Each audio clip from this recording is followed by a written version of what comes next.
Hello bankers, कैसे हैं आप लोग। स्वागत है आप सभी का पीडब्ल्यू के ऑफिशियल यूट्यूब चैनल जीआईबी से आईबी वाला में। आज जो बातचीत आपसे होने वाली है वो विशेष बातचीत है और जो चर्चा होगी वो हमारी होगी इलेक्टिव पेपर पर। और जिस इलेक्टिव पेपर पर मैं आपसे बातचीत करने वाला हूं, जिस ऑप्शनल पेपर पर मेरी आपसे बातचीत होने वाली है, वो है आपका रूरल बैंकिंग। क्या क्या बात होने वाली है उस पर पहले हम लोग एक आउटलाइन ले लेते हैं, फिर चर्चा करते हैं। मुझे उम्मीद है कि आप लोगों की प्रिपरेशन अब बहुत बेहतर फेज में आ चुकी होगी। एग्जामिनेशन को बहुत ज्यादा दिन बचे नहीं इस बार के नवंबर दिसंबर के सीआईबी एग्जामिनेशन में। एक बड़ी समस्या बनी रहती है ऑप्शनल पेपर को लेकर कि ऑप्शनल पेपर क्या रखा जाए और जिस पेपर को हमने चुना है उसकी प्रिपरेशन कैसे होगी। तो उस पेपर पर मेरी आज आपसे बातचीत होने वाली है। आपकी ऑप्शनल या जिसको हम इलेक्टिव पेपर कहते हैं उस पर मेरी आपसे चर्चा होगी। जिस इलेक्टिव पेपर पर मेरा आज आपसे डिस्कशन होना है वो रूरल बैंकिंग होगा। क्या क्या डिस्कशन होगा कि रूरल बैंकिंग का सिलेबस क्या है, क्या हमारी स्ट्रेटेजी होनी चाहिए, क्या हमारे इंपॉर्टेंट टॉपिक्स हैं। जो नया सिलेबस चेंज होकर आया है 2023 में, आपको पता है एबीएफ ने पैटर्न में चेंज किया, सिलेबस में चेंज किया, उसमें क्या कुछ नया परिवर्तन हुआ है या पुरानी चीजों को ही रखा गया है। अगर कोई चेंज हुआ है तो वो क्या चेंज हुआ है, इस पूरे मुद्दे पर मेरी आज आपसे चर्चा होने वाली है। लेकिन इसके पहले एक बार ये बात कर लेते हैं कि कौन सा इलेक्टिव पेपर आपके लिए बिल्कुल सही इलेक्टिव पेपर होगा। देखिए, इलेक्टिव पेपर पूरी तरीके से सच में मामला आपका इलेक्टिव ही है, आपको ये चयनित करना है। लेकिन कुछ बेहतर तरीके में आपको बता देता हूं। जैसे जिस विषय पर मैं आज आपसे बात करने वाला हूं, जिस इलेक्टिव पेपर में मैं आपसे बात करूंगा रूरल बैंकिंग, मेरे जो भी मित्र आरआरबीज में काम कर रहे हैं, मेरी सलाह उनको ये होगी कि आप अपना पहला ऑप्शन जो विचार आपका होना चाहिए वो रूरल बैंकिंग पर ही होना चाहिए। अगर आपका बैकग्राउंड कोई ऐसा आईटी का नहीं और ये आईटी में बहुत अच्छे आप या आपकी रुचि बहुत ज़्यादा है आईटी में, तो वो अलग मुद्दा है। या आपका मैनेजमेंट का कोई बैकग्राउंड है तो आप एचआरएम रख सकते हैं अपने इलेक्टिव पेपर के रूप में। लेकिन आपका रूरल बैंकिंग एक ऐसा पेपर है जो किसी भी एजुकेशनल बैकग्राउंड का विद्यार्थी ईजिली रख सकता है। रूरल बैंकिंग किसी भी बैकग्राउंड के विद्यार्थी के लिए एक ही जैसा विषय हो जाएगा, उसके लिए किसी स्पेशलाइजेशन की आवश्यकता नहीं है आपके एजुकेशनल बैकग्राउंड में। इलेक्टिव पेपर में कुछ वैसा है भी नहीं। लेकिन अगर किसी का बैकग्राउंड आईटी का रहा है तो वो अपना आईटी रख सकता है, इंफॉर्मेशन टेक्नोलॉजी और डिजिटल बैंकिंग जो आपका इलेक्टिव पेपर है। या किसी का मैनेजमेंट का बैकग्राउंड रहा तो एचआरएम रख सकता है। ये दोनों भी बहुत बहुतायत लिए जाते हैं इलेक्टिव पेपर के रूप में। लेकिन रूरल बैंकिंग ऐसा है जिसमें आपका एजुकेशनल बैकग्राउंड कुछ भी हो, आप इसको इजिली रख सकते हैं। तो जो आरआरबीज के हैं मेरे बैंक में, वो तो सबसे पहले इस पे अपना पहला विचार रखें। इसके अलावा रूरल बैंकिंग आपके लिए एक ऐसा विषय बन जाता है जो बहुत लंबा सिलेबस तो नहीं है लेकिन अच्छा सिलेबस है और काफी जानकारी से भरपूर है, क्योंकि इसमें करंट अफेयर्स का भी मामला जुड़ता है। तो रूरल बैंकिंग को इलेक्टिव पेपर के रूप में रखना एक अच्छा निर्णय आपका हो सकता है। 3 वैसे सब्जेक्ट, देखो कुल 5 ऑप्शनल पेपर आपको मिलने वाले हैं, जिनमें अगर रिस्क मैनेजमेंट की बात की जाए तो रिस्क मैनेजमेंट थोड़ा सा ऐसा मुद्दा है जो तुलनात्मक रूप से कठिन है ना। तो अगर आपका ऐसा कोई बैकग्राउंड रहा तो आप रिस्क मैनेजमेंट को रखिए। बाकी rural banking, HRM, central banking और आपका IT, information technology and digital banking, ये सारे आप अपने इलेक्टिव पेपर के रूप में रख सकते हैं। ऑप्शनल बैकग्राउंड का कोई इसमें इशू है नहीं, तो ऑप्शनल के रूप में रूरल बैंकिंग को आप अपने पहले विचार के रूप में रखें। ये आपके लिए एक बेहतर चयन हो सकता है। आज मेरी रूरल बैंकिंग पर आपसे क्या क्या बात होगी कि टॉपिक्स क्या है, सिलेबस क्या है, पहले उसको पूरा हम लोग देखेंगे। और उसके अलावा क्या क्या चीजें इसमें नई ऐड हुई, यदि ऐड हुई है तो कुछ नया एडिशन इसमें है कि नहीं है, कहाँ कहाँ से चीजें आपके लिए महत्वपूर्ण आपके एग्जामिनेशन में हो सकती हैं।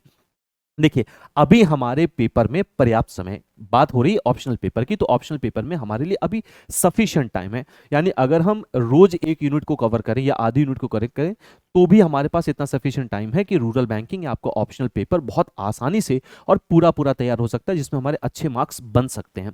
तो सबसे पहली सलाह तो यही होगी कि इसमें बहुत ज्यादा आपको परेशान होने की जरूरत नहीं है, क्योंकि अभी पूरा समय है, इसलिए बहुत इत्मीनान से ऐसे आप इसे प्रिपेयर करिए। जैसे अभी आपके जो कंपलसरी पेपर है, जो 4 कंपलसरी पेपर होने हैं, वो आपके 26 नवंबर से शुरू हो जाएंगे। ऐसे में आप इसको देख रहे हैं कि थोड़ा सा समय कम बचा है, क्योंकि आपको बैंक में भी जाना है, पब्लिक डीलिंग भी करनी है, जॉब भी करना, उसके बाद आपको घर आके पढ़ना है, और कैब का जो स्तर है वो जीआईबी की तुलना में बेहतर स्तर भी है, तो आपको ठीक से उसमें पढ़ाई भी करनी है, पेपर भी बहुत नजदीक आ गया है। तो ये जो सारी समस्याएं, ये कम से कम अभी आज की डेट से आपके पास ऑप्शनल के लिए नहीं है ना। तो ऑप्शनल आपके लिए ऐसा पेपर हो सकता है कि अगर आप अपना पूरा पेपर 1 ग्लो में क्लियर कर रहे हैं और आप कोशिश करिएगा, तभी आपको वो 45 और 50% वाला जो क्राइटेरिया का लाभ है वो मिल पाता है। तो आप ऑप्शनल पेपर पर अभी ठीक से ध्यान दीजिए, क्योंकि आपके नंबर ये अच्छे ला सकता है। ऑप्शनल पेपर में रूरल बैंकिंग पर क्या क्या स्ट्रेटेजी हमारी होनी चाहिए, क्या सिलेबस है, इसको देख लेते हैं। पूरा जो रूरल बैंकिंग का ऑप्शनल पेपर का सिलेबस है 4 मॉड्यूल में बटा हुआ है, module A B C D. कोई भी मॉड्यूल ऐसा नहीं है जिसमें नंबर ऑफ यूनिट्स बहुत ज्यादा हो, तो नंबर ऑफ यूनिट्स कम है। लेकिन हाँ, ये जरूर है कि नंबर ऑफ यूनिट्स जो हैं वो कम होने के साथ साथ थोड़ी बड़ी हैं। अगर हम बाकी विषयों से तुलना करें तो थोड़ा सा यूनिट्स आपको बड़ी मिलेंगी। वजह इसकी क्या है, क्योंकि रूरल बैंकिंग सेक्टर का एक बहुत महत्वपूर्ण हिस्सा है, इसलिए लगभग बहुत ब्यूटीफुली डिजाइन किया एबीएफ ने इस नए सिलेबस को, इसलिए लगभग सारी बातों को रखा गया। तो थोड़ा सा इसमें करंट अफेयर्स वाला मामला भी जुड़ जाएगा। तो एक चीज मैं आपसे कहना चाहूंगा कि आपकी स्ट्रेटजी में रूरल बैंकिंग से रिलेटेड रिलेटेड, रूरल फाइनेंसिंग से रिलेटेड, रूरल जो गवर्नमेंट सरकार के डिसीजंस आते हैं रूरल एरियाज के लिए, अब वो एग्रीकल्चर के लिए हो सकता है, रूरल फाइनेंसिंग के लिए हो सकता है, रूरल बैंकिंग के लिए हो सकता है, रूरल डेमोग्राफी के लिए हो सकता है, वो एग्री और एमएसएमई के लिए हो सकता है। ये सारी चीजों पर आपको अगर कोई परिवर्तन आ रहा है, करंट अफेयर्स अगर कुछ आ रहा है, तो उस पर आपको नजर रखना जरूरी है, क्योंकि आपके पेपर में करंट अफेयर्स भी एक हिस्सा बनने वाला है। जो रेगुलर क्लासेस आपकी होंगी उस पर मैं करंट अफेयर्स आपको बताता चलूंगा, ये मेरी जिम्मेदारी है, मैं उस पर आपसे बातचीत करता चलूंगा, लेकिन आप भी अपनी तरफ से करंट अफेयर्स तैयार करते चलेंगे, इसलिए न्यूज़पेपर आप देखते रहिएगा, पीआईबी जैसी साइट्स को आप पढ़िएगा, press information bureau, government of India क्या क्या चीजें आपके लिए नई लेके आ रही, मतलब रूरल बैंकिंग के लिए, इस पर आपकी पूरी नजर होनी चाहिए। क्लियर है? तो करंट अफेयर्स इसका मुद्दा बनेगा, इसलिए आज से आप अपनी रूरल बैंकिंग की प्रिपरेशन में यदि आप इसका ऑप्शन रखते हैं तो थोड़ा सा करंट अफेयर्स वाला मामला भी आप अपनी स्ट्रेटजी में शामिल कर लीजिए। आइए देखते हैं क्या क्या सिलेबस और क्या क्या हमारे लिए इंपॉर्टेंट है। तो मॉड्यूल ए का जो पहला यूनिट है वो डेमोग्राफिक फीचर्स है, आसान सा यूनिट है, बहुत बड़ा यूनिट नहीं है और बहुत बेसिक यूनिट है। डेमोग्राफिक फीचर्स में इस पूरे आपकी यूनिट में, इस पूरे चैप्टर में स्पेशली बात की गई है पॉपुलेशन की, और पॉपुलेशन से रिलेटेड चीजें, लिटरेसी हो गया, हेल्थ हो गया, न्यूट्रिशन हो गए, उस पर इस पर विधिवत चर्चा की गई, इसलिए इस वाले यूनिट पर आपको डेटा मिलेगा। देखिए आपको पूरे रूरल बैंकिंग में डेटा थोड़ा सा ज्यादा मिलने वाला है, रूरल बैंकिंग में डेटा आपको थोड़ा सा ज्यादा देखने को मिलेगा। इसमें आपको शुरुआत ही आपकी डेटा से होती है। अब क्या इसमें नया जोड़ा गया है, तो 6th इकोनॉमिक सेंसस इसमें एक नया ऐड हुआ है, आपको यह ध्यान देना है। जो 6th इकोनॉमिक सेंसस है ये इसमें नया ऐड किया गया है। दूसरा एग्रीकल्चर सेंसस है, ये दोनों क्या है इसमें नए ऐड किए गए हैं। दूसरी बात क्या है, देखिए इसका विषय लगभग पुराना वाला है, जो सिलेबस है उसमें बहुत ज्यादा परिवर्तन है। हाँ, एक परिवर्तन ये हो कि कुछ नए टॉपिक जोड़ दिए गए हैं, ये परिवर्तन हुआ है, अपडेट कर दिया गया है सिलेबस को। और दूसरा, बहुत सारी चीजें ऐसी हैं जो पहले इन्हीं सारी यूनिट्स में इंक्लूडेड थी, उसको सेग्रीगेट कर दिया गया, उसको अलग कर दिया गया है ताकि आप उसे इजीली रिकॉग्नाइज कर सके। तो अब आपको वो टॉपिक के रूप में, अब आपको यूनिट के रूप में दिखने वाले हैं, ये परिवर्तन हुआ है। तो ये दो चीजें क्या है आपको नई मिलने वाली है मॉड्यूल ए में। डेटा से ही आपकी शुरुआत हो जाती है। डेमोग्राफिक फीचर्स, ये यूनिट आपके लिए महत्वपूर्ण है, यहां से 1 से 2 क्वेश्चंस आपके निश्चित तौर पर बनेंगे और बना है, पिछले वाले एग्जामिनेशन में बना हुआ है। कैरेक्टरिस्टिक्स ऑफ रूरल सोसाइटी, इसमें आपको देखना है रूरल क्या है, स्ट्रेटिफिकेशन क्या है, रूरल इंस्टीट्यूशंस कौन कौन से हैं, क्लियर है। रूरल डेवलपमेंट और पंचायती राज, पंचायती राज आपके लिए महत्वपूर्ण है। तो पंचायती राज कहां से शुरू हुआ, कौन सी कमेटी है, अशोक मेहता कमेटी, ये सब आपको वहां पर देखना पड़ेगा। पंचायती राज से क्वेश्चन बन सकते हैं। पंचायती राज आपके लिए क्या है भैया, एक महत्वपूर्ण विषय बन के निकलेगा। फिर इकोनॉमिक फीचर्स, अभी मॉड्यूल ए की ही बात करें, इकोनॉमिक फीचर्स में आपको क्या क्या देखने को मिलेगा ये एक बार हम लोग देख लेते हैं। क्लियर है? तो इकोनॉमिक फीचर्स, एक ये आप सिलेबस एक बार देखते चलिएगा। एग्जामिनेशन के लिए जो सबसे महत्वपूर्ण है वो आपका सिलेबस है, सिलेबस पर आपकी पूरी नजर होनी चाहिए। एक बार आपको सिलेबस ठीक से वहां पर देख के रखना है। क्लियर है क्लास? फिर हम लोग आगे बातचीत करते हैं इस पर। क्लियर है? चलिए फिर आगे बात करते हैं और क्या आपके लिए मुद्दा इंपॉर्टेंट हो जाता है। इकोनॉमिक फीचर्स में देख लेते हैं क्या क्या नई नई चीजें आपको देखने को मिलती हैं। तो जो एग्रीकल्चर नॉन फार्म एक्टिविटीज हैं, ग्रॉस डोमेस्टिक प्रोडक्ट, ये सब आप लोगों ने, अगर अभी आप लोगों ने अपना जीआईबी क्लियर किया है नए वाले पैटर्न पर, तो ये आपने Indian economy, Indian financial system में भी पढ़ा होगा। तो एक ऐसा विषय है जो आपको सुना सुनाया मिलेगा, इसलिए इसमें आपको बहुत ज्यादा दिक्कत होने वाली नहीं है, लेकिन यहां से क्वेश्चन बनेंगे, इसलिए आपको ठीक से देखना है इसको। Rural money market, formal and informal rural money market पर बातचीत इसमें होने वाली है। रूरल पॉवर्टी आपके लिए बहुत इंपॉर्टेंट है। रूरल पॉवर्टी में एग्रीकल्चर पॉवर्टी, जैसे आप लोगों ने पढ़ा होगा, डिस्गाइज्ड अनएम्प्लॉयमेंट जिसको कहा जाता है, जो रूरल एरिया में बहुत देखा जाता है, स्पेशली एग्रीकल्चर एरिया में, जिसको हम हिंदी में प्रचंड बेरोजगारी के नाम से जानते हैं। तो अनएम्प्लॉयमेंट इस पूरे टॉपिक में ही बहुत इंपॉर्टेंट है, पूरे रूरल बैंकिंग के लिए इंपॉर्टेंट है। कौन सी कमिटीज बनी है, जैसे रघुराम गोविंद राजन तक की कमेटी पर हम लोग बातचीत करेंगे, लकड़वाला समिति उस पर हम लोगों की चर्चा होने वाली है, एस तेंदुलकर कमेटी पर हम लोगों की चर्चा होने वाली है, रंगराजन कमेटी पर हम लोगों की चर्चा होगी, अलग कमेटी पर हम लोगों की चर्चा होगी। तो अलग कमेटी है, लकड़ावाला कमेटी है, उसके बाद जो है रंगराजन एस तेंदुलकर कमेटी है, फिर रंगराजन कमेटी है, फिर हम लोग अरविंद पनगड़िया कमेटी पर बातचीत करेंगे। तो जो कमिटीज बनी है उस पर भी हम लोगों की चर्चा होगी। रूरल पॉवर्टी किस प्रकार की, ये भी हम लोग देखेंगे, और पॉवर्टी लाइन को कैसे मेजर किया जाता है, यहां पर ही आपको ये सारी जो कमिटीज हैं उन पर बात करनी। बहुत आसान सा मुद्दा है, ऐसा कोई कठिन मुद्दा नहीं। मैं डेटा भी आपको नया नया देता चलूंगा कि कौन सी कमेटी ने क्या रिकमेंडेशन दी थी और पॉवर्टी लाइन का क्या क्राइटेरिया कौन सी कमेटी ने तय किया हुआ था ना। तो कब एक्सपेंडिचर क्राइटेरिया बना हुआ है, जो पर कैपिटा एक्सपेंडिचर, उसके हिसाब से पॉवर्टी लाइन का क्राइटेरिया कब बना हुआ है, या कैलोरी भोजन की उपलब्धता पर कब है, ये सारी बातचीत हम लोगों की होगी। Sustainable development goal, UN sustainable development goal आप लोगों ने अपने Indian economy, Indian financial system वाले पेपर में पढ़ा होगा, इस पर भी हम लोगों की बात से होगी। एसडीजी के 17 गोल्स में देखना है आप लोगों को, क्लियर है। तो यहां पर ये एक मुद्दा आपको देखने को मिलेगा, ये इंपॉर्टेंट बनेगा आपके लिए, इंपॉर्टेंट है। सस्टेनेबल डेवलपमेंट आपको मॉड्यूल ए में ठीक से देखना है। इसके बाद इंफ्रास्ट्रक्चर, रूरल इंफ्रास्ट्रक्चर पर मेनली बातचीत होगी। ट्रांसपोर्ट इसमें नया ऐड हुआ है, इसको आपको देख लेना है। तो जो ट्रांसपोर्ट मार्केट है, इंफ्रास्ट्रक्चर कैसा है रूरल का, और रूरल इलेक्ट्रिफिकेशन, इस पे स्पेशली हम लोगों की चर्चा होगी। कुछ करंट अफेयर्स में मैं आपको नई चीजें भी इसमें जोड़कर बताता चलूंगा। तो मॉड्यूल ए आपके लिए इंपॉर्टेंट मुद्दा है, मॉड्यूल ए को आपको देखना। देखिए अभी चूंकि आपके पास समय पर्याप्त है, इसलिए मैं बहुत ज्यादा इस बात पर नहीं ध्यान दूंगा कि यही आपके लिए इंपॉर्टेंट है। मेरा ये मानना है कि बहुत ज्यादा इंपॉर्टेंट तब आपके ऊपर ध्यान दिया जाता है जब हम नहीं पढ़ पाए किसी वजह से, या बहुत बाद में डिसीजन लिया कि सर अब तो ये पेपर क्लियर ही करना है, या किसी वजह से हमारे पास समय नहीं मिल पाया तो अब बहुत इंपॉर्टेंट ही पढ़ सकते हैं, तो उस समय ये बात बहुत ज्यादा महत्वपूर्ण हो जाती है। लेकिन अभी आपके पास सफिशिएंट टाइम है, तो मैं आपसे ये कहूंगा कि आप पहली बात तो मॉड्यूल को सीक्वेंस वाइज ही पढ़िए, यूनिट सीक्वेंस वाइज पढ़िए, समय हमारे पास है, ठीक से पढ़ते चलिए, उसको समझते चलिए। आपका अगर जैसे मान लेते कोई आपकी कोई नई न्यूज आ गई, कोई नया समाचार आ गया, कोई करंट अफेयर्स अगर अपडेट हो गया है, तो आप उसे तभी अपडेट कर पाते जब आपको पुराना थोड़ा सा पता होता है, बस उसमें वो अपडेशन ऐड करना होता है। तो नए सिरे से पढ़ने से बेहतर है कि आप इसको थोड़ा बहुत पहले से जानते रहें, ताकि आपके लिए इजीली ये आप इसको तैयार कर पाए अगर कोई चेंज हो रहा है तो। क्लियर है? अब एग्रीकल्चर इकोनॉमी आपका मॉड्यूल ए में ही हम लोग क्या क्या इस पे देखने वाले हैं। Structure and characteristics of Indian agriculture, क्या है कैरेक्टरिस्टिक्स इंडियन एग्रीकल्चर का, इसमें हम लोग देखेंगे कि समस्याएं क्या क्या आ रही हैं एग्रीकल्चर में, कुछ मैं आपको अपनी तरफ से भी बताता चलूंगा, और पूरे सिलेबस में जितनी भी एडिशनल इंफॉर्मेशन होगी आपके किताब की अलावा, वो भी आपको मिलते रहेगी, इसमें आप बिल्कुल परेशान मत होइएगा। Role of agriculture of economic development, देखिए रोल ऑफ क्या है एग्रीकल्चर ऑफ इकोनॉमिक डेवलपमेंट, इसमें जो हम लोगों की स्पेशली बात होगी, अभी आगे टॉपिक भी हो सकता है संभवतः आपको मिले, वो बात होगी 1998 के बाद से, या जब आप इकोनॉमिक रिफॉर्म देखते हैं, जो 1991 का इकोनॉमिक रिफॉर्म देखते हैं, तो उस पर वो चर्चा का हिस्सा यहाँ पर बनेगा कि उसमें एग्रीकल्चर डेवलपमेंट कैसा रहा है, या एग्रीकल्चर का उसमें क्या रोल रहा है, ये दोनों बातें हम लोग उसमें देखने वाले हैं। क्लियर है? तो उसको हम इकोनॉमिक रिफॉर्म कहते हैं। स्पेशली जो रिफॉर्म हुआ था वो बैंकिंग सेक्टर में हुआ, फाइनेंशियल सेक्टर में हुआ, एग्रीकल्चर उससे सीधे सीधे रिलेटेड नहीं, लेकिन कुछ चर्चा हम लोग वहां पर इससे रिलेटेड करेंगे। क्लियर है? तो उसके अलावा एग्रीकल्चर इंडस्ट्री जो है लिंकेज प्रोग्राम क्या है, इस पर हम लोग बातचीत करेंगे। टेक्निकल चेंजेस क्या क्या एग्रीकल्चर में आए हैं, कांस्टेंट क्या है एग्रीकल्चर डेवलपमेंट में। क्लियर है? तो क्या क्या प्रॉब्लम है एग्रीकल्चर डेवलपमेंट में, ये सारी चर्चा इसमें होने वाली है। इसके अलावा national mission of sustainable agriculture NMC पर बात होगा, ये इंपॉर्टेंट होगा आपके लिए, एग्जामिनेशन में यहां से क्वेश्चन बनेगा। रूरल डेवलपमेंट पॉलिसीज में जो स्किल डेवलपमेंट एंटरप्रेन्योरशिप इनिशिएटिव्स हैं सरकार के, ये इंपॉर्टेंट है आपके लिए। श्यामा प्रसाद मुखर्जी क्या है रूरल अर्बन मिशन होगा। देखिए अर्बन और रूरल दोनों आपको देखने हैं इसमें, ऐसा नहीं कि आप अर्बन बिल्कुल छोड़ते हुए चलेंगे, दोनों आपको देखना है, ये दोनों बहुत आपके लिए इंपॉर्टेंट है। तो ये पूरा जो है रूरल डेवलपमेंट के लिए सरकार की जो पॉलिसीज हैं उन पर बातचीत होगी। अब पॉलिसीज में आपको थोड़ा सा डेटा याद रखना पड़ेगा, तो यहां पर आपको एक डेटा मिलेगा, इसलिए इसका डेटा आपको याद रखना है। मॉड्यूल ए की ये यूनिट आपके लिए क्या है, थोड़ी इंपॉर्टेंट होगी, यहां से क्वेश्चंस आपके बनने वाले हैं। क्लियर है?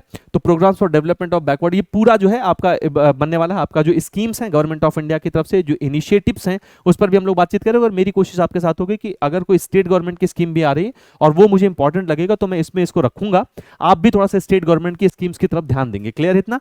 तो सॉइल एंड वाटर कंजर्वेशन पर बातचीत होने वाली है।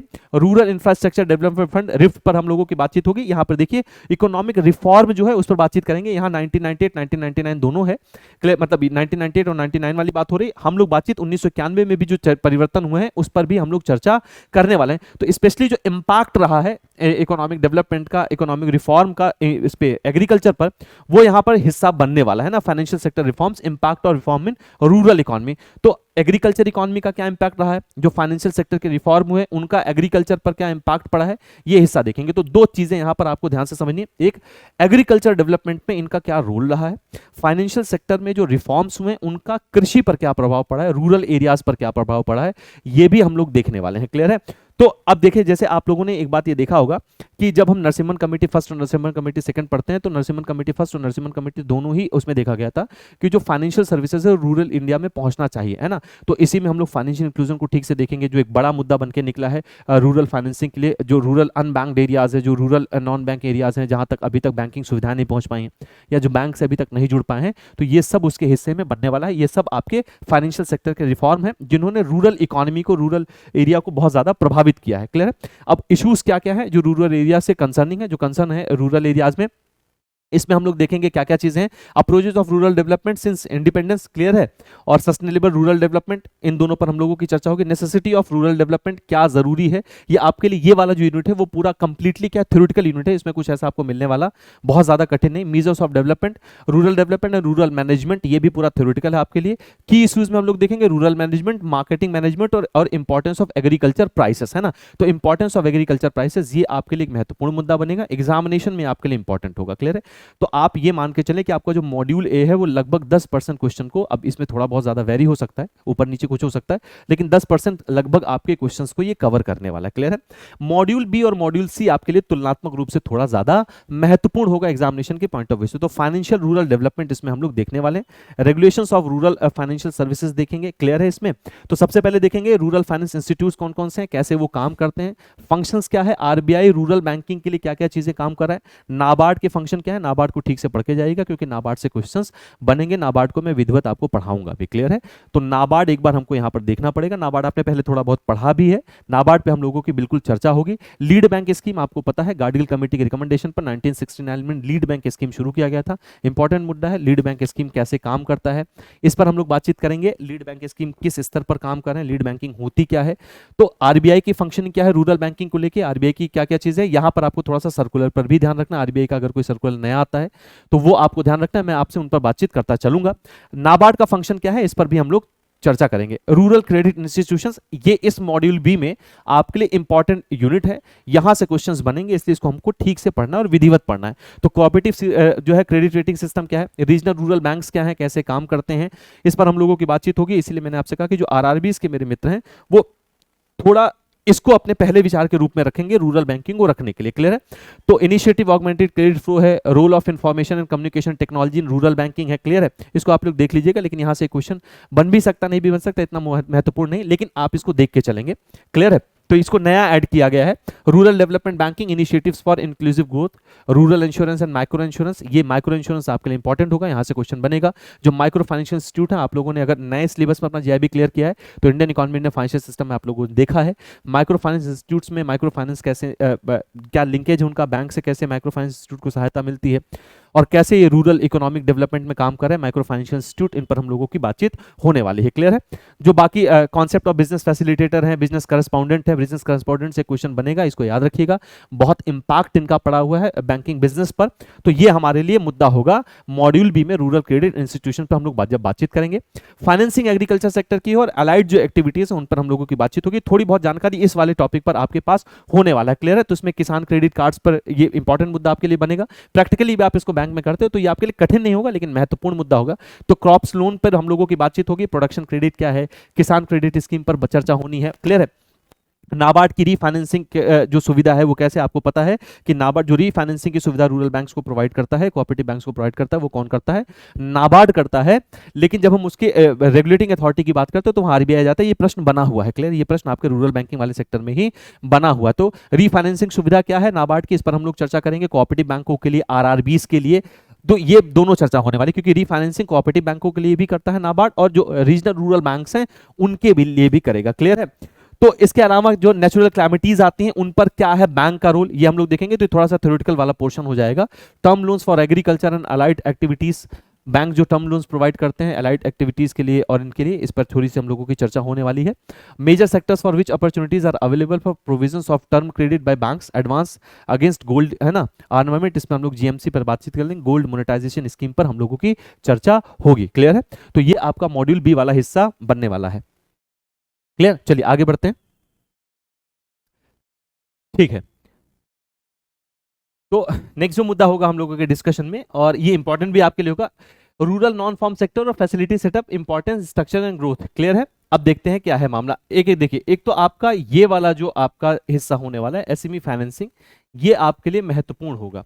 इसके अलावा जो promotion of traditional industries, raw material supply arrangements है, ये आपके लिए एक इंपॉर्टेंट मुद्दा निकलेगा। इस बात को आप एकदम से तैयार हो जाइए कि यहां से एक क्वेश्चन आपको मिलने वाला है। Institutional finance, technology development and training. Clear है? एसएमई फाइनेंस आपको देखना है, ये आपके लिए इंपॉर्टेंट होगा, यहां से निश्चित तौर पर आपके लिए क्वेश्चन बनने वाला है। क्लियर है? एसएमई जो एमएसएमई लोन जो प्रपोजल्स हैं उनमें हम लोग देखेंगे, टेक्निक्स एंड रिक्वायरमेंट असेसमेंट होगा, ये हम लोग देखने। सिडबी को हम लोग देखेंगे, सिडबी कैसे असिस्ट कर रहा है एमएसएमई सेक्टर को, डेवलपमेंट में सिडबी का क्या रोल है, ये इंपॉर्टेंट मुद्दा आपके लिए होगा। तो जब हम मॉड्यूल बी पर ये चर्चा करेंगे तो मॉड्यूल बी के लिए एसएमई फाइनेंस जो होगा ये एक महत्वपूर्ण हिस्सा बन के आपके लिए निकलेगा, यहां से क्वेश्चन बनने वाला है। क्लियर है? अगला क्या, initiatives taken by government of India. Clear है? For the development of MSME sector, MSME sector के डेवलपमेंट के लिए गवर्नमेंट ऑफ इंडिया ने क्या किया है, तो इसमें भी कुछ चर्चा हम लोग देखने वाले हैं। एमएसएमई डेवलपमेंट एक्ट पर भी मैं थोड़ी सी चर्चा इस पर आपसे करूंगा, जो 2006 का अधिनियम है उस पर भी थोड़ी आपसे बातचीत होगी। गवर्नमेंट ऑफ इंडिया का इस पर क्या रोल है, ये चर्चा का हिस्सा बनेगा हम लोगों का। यहां से क्वेश्चन जरूर बनेगा, ये बिल्कुल समझ लीजिएगा।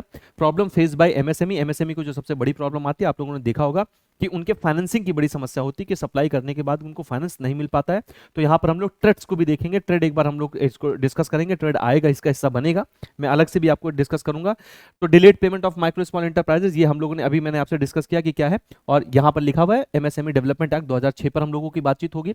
एमएसएमई से क्वेश्चन निश्चित तौर पर बनेगा, क्योंकि एमएसएमई आपके रूरल बैंकिंग में महत्वपूर्ण मुद्दा है। Performance and credit rating schemes और framework of revival and rehabilitation of MSMEs, तो इसमें ट्रेड वगैरह की बातचीत करना है। रिहैबिलिटेशन प्रोग्राम क्या क्या है एमएसएमई के लिए, ये हम लोगों को देखना है। Concept of project, aspect of project formulation and appraisal of model, क्या है, बैंकेबल प्रोजेक्ट्स, क्लियर है। ये आपके लिए एक महत्वपूर्ण मुद्दा होगा, इसको भी हम लोग देखेंगे ठीक से। यहां से भी 1 से 2 क्वेश्चन आपको निश्चित तौर पर मिलने वाले हैं। Aspect of project preparation, project cycle क्या होती है, प्रोजेक्ट साइकिल में क्या क्या चीजें शामिल होंगी, इरिगेशन स्कीम कौन कौन सी है, लिफ्ट इरिगेशन किसको कहा जाता है, क्लियर है। और फाइनेंसिंग माइक्रो इरिगेशन स्ट्रक्चर क्या है, लैंड डेवलपमेंट स्कीम भारत सरकार की कौन कौन सी है, लैंड डेवलपमेंट स्कीम ये बहुत इंपॉर्टेंट है, ये एक हिस्सा बनेगा क्वेश्चन में आपके, ये हम लोग थीसिस को तैयार करने वाले हैं। फार्म मैकेनिज्म है, क्लियर है। और क्या है, mechanisation, financing plantation and horticulture, dairy development scheme, तो यहाँ पर पूरा स्कीम्स आपको देखने को मिल रही है। स्कीम्स हम लोग देखेंगे, पोल्ट्री फार्मिंग कैसे होती है उसके लिए सरकार की क्या स्कीम है। तो इस वाले हिस्से पर मैं आपसे फिर से कहूंगा कि आपको करंट अफेयर्स पर नजर रखनी पड़ेगी, क्लियर है। मैं आपको करंट अफेयर्स लगातार बताता चलूंगा, जहां जहां पर भी करंट अफेयर्स संबंधित होगा, तो यहां पर सरकार की क्या नई नई स्कीम्स आ रही हैं उन पर भी हम लोग बातचीत करेंगे। लेकिन ये थोड़ा सा ऐसा मुद्दा होगा जिसमें अपडेशन आएगा, क्लियर है, तो वो बातचीत हो रही। तो गोट रेयरिंग क्या है, और उसके बाद जो है बीक कीपिंग, फाइनेंसिंग रूरल क्या है, गोडाउन है, फाइनेंसिंग सेरिकल्चर है, फाइनेंसिंग मशरूम कल्टीवेशन है, इंपॉर्टेंट है मशरूम कल्टीवेशन, यहाँ से क्वेश्चन बनने वाला है। अब मॉड्यूल सी देखें तो यहाँ से आपको कुछ न्यूमेरिकल्स भी मिलेंगे, मॉड्यूल सी से आपको कुछ न्यूमेरिकल्स मिलेंगे, रूरल बैंकिंग में न्यूमेरिकल्स हैं, क्लियर है। तो priority sector financing and government में इनिशिएटिव प्रायोरिटी सेक्टर लेंडिंग महत्वपूर्ण है आपके लिए, इसको हमें ठीक से तैयार करना है। तो प्रायोरिटी सेक्टर लेंडिंग में सबसे पहले रूरल सेक्टर लेंडिंग को हम लोग देखेंगे, कैटेगरी क्या है, प्रायोरिटी सेक्टर लेंडिंग के लिए क्या क्या guidelines reserve Bank of India के, कितनी प्रायोरिटी सेक्टर लेंडिंग तय की गई है, किसके लिए कितनी तय की गई है, रूरल बैंकों के लिए क्या है, पब्लिक सेक्टर बैंकों के लिए क्या है, जो स्मॉल फाइनेंस बैंक्स हैं उनके लिए क्या है, ये सारी बातचीत हम लोग करेंगे। क्या क्या अचीवमेंट रहे जो है प्रायोरिटी सेक्टर लेंडिंग के टारगेट्स क्या क्या रहे, गाइडलाइंस, ये सारी बातें हम लोगों को देखना है। ये आपके लिए मॉड्यूल सी की जो पहली यूनिट है ये बहुत इंपॉर्टेंट है आपके लिए। पावर्टी एलिवेशन प्रोग्राम, अगर आप पूरे इसको देखें, पूरे सिलेबस को देखें, तो कई बार टॉपिक्स क्या हो रहे हैं, ओवरलैप कर रहे हैं, क्या है, टॉपिक्स आपको यहाँ पर ओवरलैप करते हुए दिखेंगे। पावर्टी एलिवेशन प्रोग्राम में ये आपके लिए इंपॉर्टेंट हो जाएगा। पावर्टी एलिगेशन प्रोग्राम, ऊपर पावर्टी से संबंधित कुछ बातचीत है, मैं दोनों को एक साथ जो है एक साथ कंक्लूड करके बड़ा विषय बना के इसको हम लोग पढ़ने वाले हैं, क्लियर है। रूरल हाउसिंग एजुकेशन लोन पर क्वेश्चन बनते हैं, ये आपके लिए इंपॉर्टेंट हो जाएगा। लेकिन मैं फिर से आपको याद दिला दूं कि जो प्रायोरिटी सेक्टर लेंडिंग है, जो पीएसएल जिसको हम लोग कहते हैं, उसमें आरबीआई की गाइडलाइंस खूब पूछी जाती है, धूमधाम से पूछी जाती है भैया, और आपके लिए इंपॉर्टेंट बनेगा, यहां से क्वेश्चन निश्चित तौर पर बनेंगे, क्लियर है। आगे देख लेते हैं, initiatives of RBI under financial inclusion, financial education programme and implementation of various poverty reduction programme, clear है। तो इसमें स्पेशली हम लोगों को रिजर्व बैंक ऑफ इंडिया के फाइनेंशियल इंक्लूजन पर ज्यादा जोर होगा हम लोगों का। फाइनेंशियल इंक्लूजन पर सरकार क्या क्या काम कर रही है आरबीआई के साथ मिलकर, रिजर्व बैंक ऑफ इंडिया इस पर क्या कर रही है, क्या प्रोग्रेस है, फाइनेंशियल इंक्लूजन में क्या क्या चीजें शामिल हैं, तो उसमें कुछ जो है हम लोग देखने वाले हैं। जैसे आपका प्रधानमंत्री जनधन योजना फाइनेंशियल इंक्लूजन का बड़ा इनिशिएटिव था, इसको हम लोग देखेंगे। क्या क्या स्ट्रेटेजी है फाइनेंशियल इंक्लूजन की, स्कीम कौन कौन सी है वित्तीय समावेशन में, ये चर्चा का हिस्सा बनेगा। मॉड्यूल सी आपके लिए इंपॉर्टेंट है, तो आपका जब मॉड्यूल ए, मॉड्यूल बी और मॉड्यूल सी पर बात करते हैं, तो मॉड्यूल सी आपके लिए बहुत इंपॉर्टेंट है, इस पर आपको ठीक से ध्यान देना है, मॉड्यूल सी आपको पढ़ के जाना है ठीक से, क्लियर है। तो नेशनल स्ट्रेटेजी क्या है फाइनेंशियल एजुकेशन के लिए, डीबीटी हम लोग देखेंगे, डायरेक्ट बेनिफिट ट्रांसफर, क्लियर है, जो कांग्रेस की गवर्नमेंट में शुरू किया गया था, डायरेक्ट बेनिफिट ट्रांसफर कैसे शुरू हुआ, इस पे डायरेक्ट बेनिफिट ट्रांसफर में क्या क्या और गाइडलाइंस नई आई हैं, ये सब हम लोग देखने वाले हैं, क्लियर है। एनआरएलएम के लिए क्या आरबीआई की गाइडलाइंस है। इसके अलावा relief measures bye banks in area affected by natural calamities, overlapping आप देखेंगे, पीछे भी ऐसा एक टॉपिक आपको दिखेगा, हम लोग उसको भी देखेंगे, मॉड्यूल बी में आपको दिखने वाला है। RBI guidelines to bank credit facilities to SC ST, इसमें आप लोग स्टैंड अप और स्टार्टअप प्रोग्राम है ना, आप लोगों ने पढ़ा हुआ है। स्टैंड अप प्रोग्राम्स क्या है, महिलाओं के लिए, जो एससी एसटी महिलाएं हैं उनके लिए है। क्रेडिट फैसिलिटीज टू जो है minority communities, poverty alleviation, employment generation programme, ये हिस्सा आपके लिए इंपॉर्टेंट होगा। यहाँ से कुछ स्कीम्स आपको देखने को मिलेंगी, वो स्कीम आपको देखना है, क्लियर है। थोड़ा सा आपको न्यूमेरिकल भी यहाँ पर मिलने वाला है। मॉड्यूल डी में क्या, problem and prospects in rural banking, clear है। प्रॉब्लम है prospect of rural banking, role of banking, emerging trend in rural banking, characteristics of rural society. Clear है? तो क्या है प्रेजेंट सिनेरियो, क्या है रूरल सोसाइटीज में, area of concern and action pursued, present focus on banking in rural areas, inclusive banking activities, role of technology and financial inclusion in rural development. इसमें कुछ बातें आपको पुराने सिलेबस से नई दिखने वाली हैं, नई मिलने वाली हैं, इसलिए यहां से क्वेश्चन बनने की संभावना ज्यादा हो जाएगी। तो transformational role of digital technology, technology for adoption of क्या है इंप्रूव्ड एग्रीकल्चर। अब तो पता है कि आपको एग्रीकल्चर के लिए भी एआई आ चुका है, आर्टिफिशियल इंटेलिजेंस एग्रीकल्चर में भी उपयोग किया जा रहा है। तो ये सब हम लोग टेक्नोलॉजी वाले हिस्से में देखने वाले हैं। क्लियर है? Scope of using digital technology for growth agriculture. Clear है? अब आप लोगों ने देखा होगा किसानों के लिए हेल्पलाइन शुरू किया गया है, आर्टिफिशियल इंटेलिजेंस की शुरुआत हो चुकी है, और नाम की बात हम लोग वहां पर पढ़ेंगे, है ना, नेशनल एग्रीकल्चर जो मार्केट है उस पर बातचीत करेंगे। Modern management of agriculture, possible technology concepts है। तो ये पूरा आपका एग्रीकल्चर और आईटी वाला हिस्सा होगा, यहां से क्वेश्चन बनेगा क्योंकि इसमें कुछ चीजें नई जोड़ दी गई। तो बहुत अपडेटेड आपका ये यूनिट आपको मिलने वाला है। क्लियर है? जब हम इसमें मॉड्यूल डी में बातचीत करते हैं। क्लियर है? तो इसके अलावा आईओटी क्या है, वर्ड एग्रीकल्चर में progress IoT in Indian agriculture, ये हम लोग देखने वाले हैं। तो ये पूरा जो फाइनेंशियल टेक्नोलॉजी और फाइनेंशियल इंक्लूजन से रिलेटेड है, लेकिन इसमें आईटी और डिजिटल जो है टेक्नोलॉजी इस्तेमाल की जा रही है एग्रीकल्चर के लिए, वो हम लोग देखेंगे। अभी मैंने जैसे आपसे बात की एआई का इस्तेमाल किया जाने लगा है अब जो है एग्रीकल्चर में, एग्रीकल्चर फार्मर्स के लिए हेल्पलाइन नंबर की शुरुआत की गई, उसकी बातचीत करेंगे। नेशनल एग्रीकल्चर मार्केट पे हम लोग बातचीत करेंगे।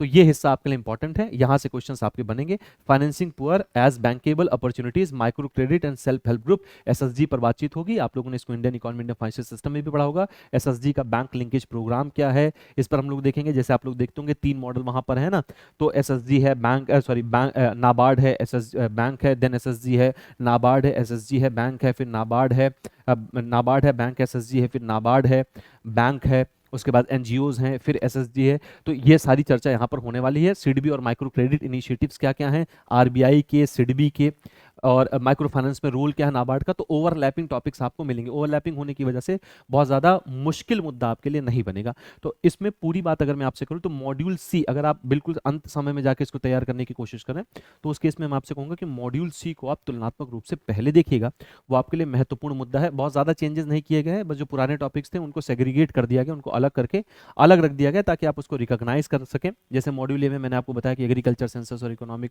जो है वो सेंसस 6 इकोनॉमिक सेंसस अलग से ऐड किया गया, नया टॉपिक आपको मिलेगा।